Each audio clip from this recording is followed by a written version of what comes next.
All right, we are live. Let's see. Oh, except that it says it looks like this broadcast was deleted on LinkedIn. Oh, that's fun. That works for me.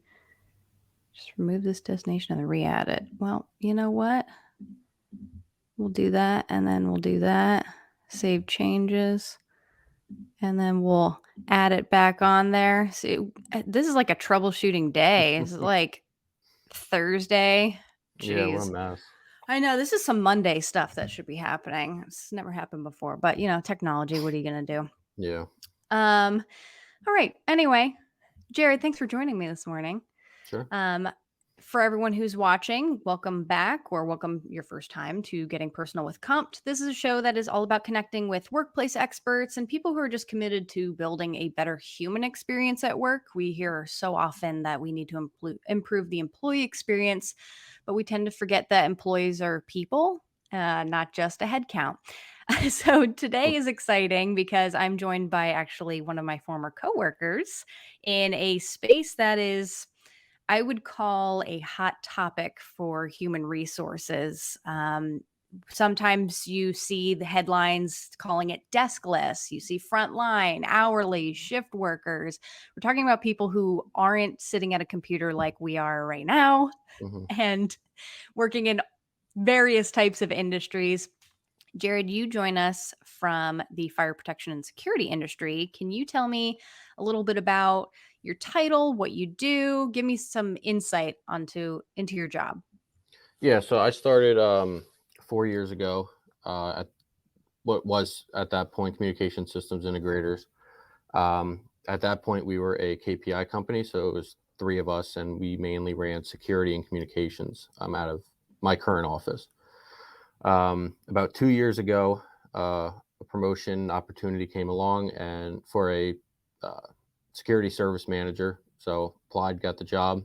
Been in this role ever since. So I have a background about 9 to 10 years in telecommunications. So I'm a little versed in it, but the management aspect is a little new. So Yeah, I feel like so much has changed since I left. And even when I was there, it was interesting because to give everyone some background, there was like three different companies Mhm. that sort of merged but kept their own brand identities because, as you know, like in local business, the brand and the company is so familiar with the community that you can't just like hard launch a new brand, new identity. It doesn't really resonate well with customers. So there was like some fire protection companies, a security company, and then we eventually did that rebrand into one company, Mhm. and then that company was actually acquired. So a lot has changed in that time, and as you can imagine, you're dealing with like three different companies of employees now coming together as one and then joining a even larger entity. So there's so many Mhm. things happening, changes happening, even in like maybe the types of software you use, who you Mhm. report to. So I want to ask you how that has like impacted your role. What does your team look like? Tell me about like that dynamic. Sure. So, change in the workplace can be a positive impact, or it can definitely be a negative impact. Um, I think what we've been seeing is a lot of change in a short amount of time. Um, there's been a lot of adaptations, and a lot of the company has been able to stick through that and figure it out and get on with their daily adventures. But it definitely does cause some headache and some concern when you're going through this much change in a short amount of time, and you just kind of have to keep you kind of have to show your leadership side at that point, just to say, hey, we can get through this, we can do this, and kind of push everyone along and help where you're needed, and you know uh, just to get back to a normal day. Yeah, that makes a lot of sense. I I feel like the especially in these types of workplaces, there is something to be said about the relationship that you have with your direct manager, like more than anybody else in the company, because hmm there's so many different types of teams that you're working like within and alongside as well, depending on the nature of the work or the customer that you're servicing. Like it might not just be you know, a day where you go test the alarm system at a school. It might also, because it's summer and it's like the busiest month, you probably have sprinkler inspections going on, the security inspection, like you're trying to get everybody in at once. So Mhm. you're working with people who you might not see all the time, but your relationship with your direct manager is so impactful. So can you tell me a little bit about how you're cultivating something that we talked about before, culture within a culture for your Mhm. team? Yeah, so this job's kind of split in a whole lot of directions, and I'm sure that can be said for a lot of different manager roles. Um, the biggest thing you are to a direct report, I think, is a resource instead of a manager, and it's whether you need to be a funnel for something that needs to be escalated. If whether it be internal or external customer based, a resource as far as a technical resource in my role. Um, and just someone to go to and say, "Hey, I'm not having a good day. This is what's going on, and can we figure this out?" So um, I definitely think the interpersonal connection there is vital in uh, retaining the employee, as well as helping them get through their day to day and know they have someone to fall back on, and they're not doing this stuff by themselves. Yeah, that makes a lot of sense because I feel like depending on the size of an organization, I mean, like if you're talking about fire and protection and security, you could be a company of 200 people, you can be Mhm. a company of 2,000 people. So, where in certain places you may have a better relationship with upper level management or Mhm. HR, the people that you need to ask like payroll questions to. That isn't always necessarily like transparent Mhm. or I don't like easily communicated within a company, especially when you have people who are out in the field and not checking their email Mhm. 24/7. So, Yeah. you had mentioned something interesting when we talked in prepping for the show about meeting with your team once a month. Tell Mhm. me more about that. Yeah, so we do when I first started here, we kind of veered off we do monthly staff meetings. So we bring in all of our field technicians, our management, our engineering team, and we kind of just do a roundtable and hey, what have you guys figured out in the last month, and what's coming up new, and what have you seen the trend going toward as far as the technology aspect? It's an ever changing market.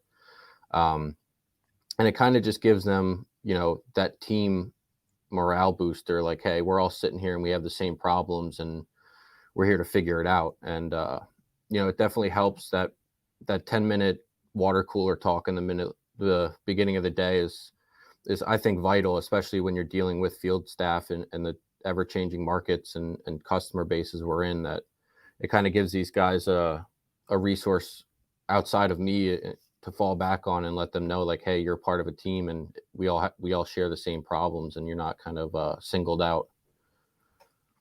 So is that something that like that format of a conversation since it was newer when you stepped into a management role, was that something that you kind of championed? Was that organization wide? Like how has that been adopted and I'm just wondering if maybe like the newer guys appreciate it more and the older guys just want to get to work or cuz Mhm. there seems to be always be some kind of disconnect.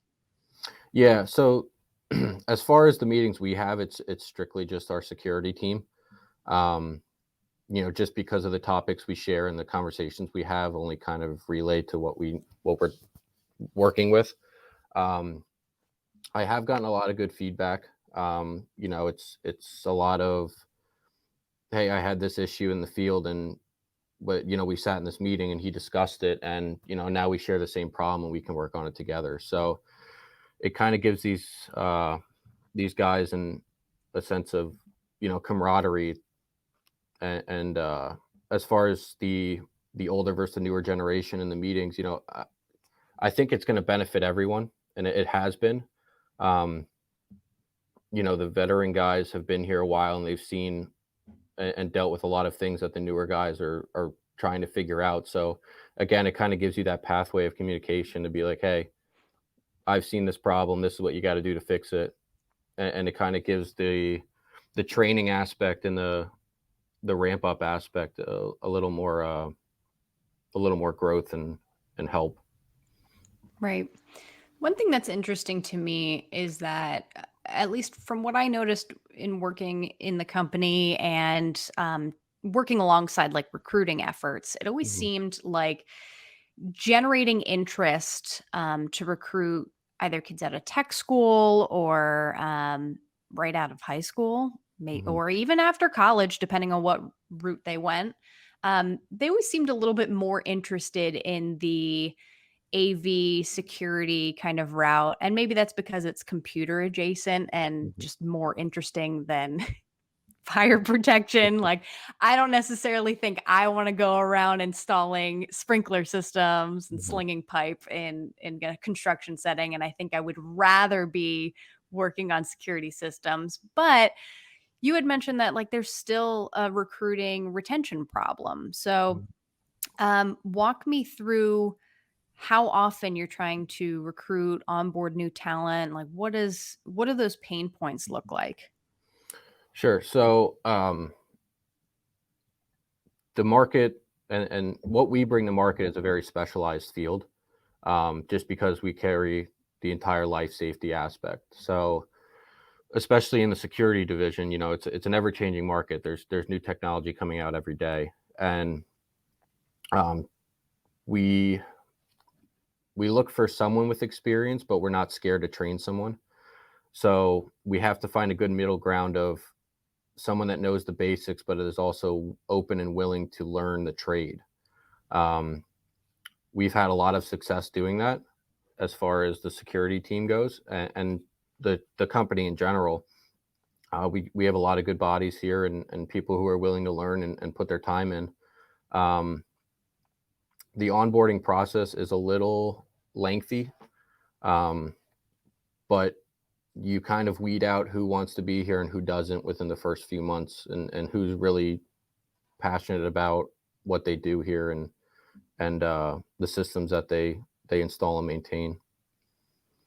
Yeah, I remember you had said something like, was it like 3 months for onboarding for your team, which is still like a significant amount Hmm. of time. Like especially if you're considering like the Monday through Friday, it's not like 1 day a week that they're onboarding Yeah. and then jumping right into the field. Tell me more about that. Yeah. So we have different levels of onboarding here. We span from 3 months all the way up to sometimes 18 months, depending on the field that you're going into. Um, 3 months is kind of the general gist of, yeah, this we have enough knowledge put into this process that the technician could be out and troubleshooting on his own and installing. But it's definitely a process between the initial uh, getting the interview, getting the phone interview, setting everything up and getting them in here to do the actual onboarding post hire. Um, Plus, it's a logistical aspect of getting them to where they need to be and the different paperwork aspects and logging your time correctly. And so, aside from the actual training aspect, there's a lot of admin work that goes into just bringing someone on, and kind of getting them through their first few months and the processes and who they're working with and the different customers and stuff. So there's definitely a lot of admin work as well as field technician work that goes into onboarding and getting someone up to speed. Yeah, there's like a lot of training that happens in skilled Hmm. labor because even if you go to school, tech school or something for the specific trade that you're getting into, there's Hmm. still so many processes that you have to learn that are unique to that company that you're joining. So, especially when it comes to paperwork and how Hmm. you handle customer service and just the inner workings that take time to onboard people to. Hmm. And you have your 30-day check-in and your 60-day check-in and your 90-day check-in. And then by then someone might realize, like, I don't want to do this. Yeah. This isn't as glamorous as I thought it was going to be. I mean, glamorous is probably never going to be the word for that Hmm. industry. But then you have a turnover problem. And so often we saw people would leave, go to the competitor, and then come back. So it seems like we're just constantly trading people back and forth. Tell me a little bit more about the churn aspect. Like, how often it, this is really hard to quantify sometimes, Mhm. especially from your position, but like, how often are people leaving? Where are they going? Are they saying why? Like, there's so many pieces to this I'm trying to uncover. Yeah, so, at the end of the day, it's no surprise that skilled labor is definitely in a high demand. We're constantly building, we're constantly repairing. So the the chance to bring someone in that has the industry knowledge and has the industry certificates and all that good stuff is, second to none. So there is a high market for skilled technicians and even entry level technicians, that people that, again, that want to learn and want to come in and want to be, a tradesman. Um, you always go back to the grass isn't greener on the other side, and I think a lot of employees go and they figure that out. Um, I don't know if it's a I don't know if you can fault them for looking into greener pastures. I think if they go there and they figure out that it's not for them, they'll make their way back at some point. Um, but there is a definitely, especially after COVID with the layoffs and all that, there definitely is a high market for skilled labor.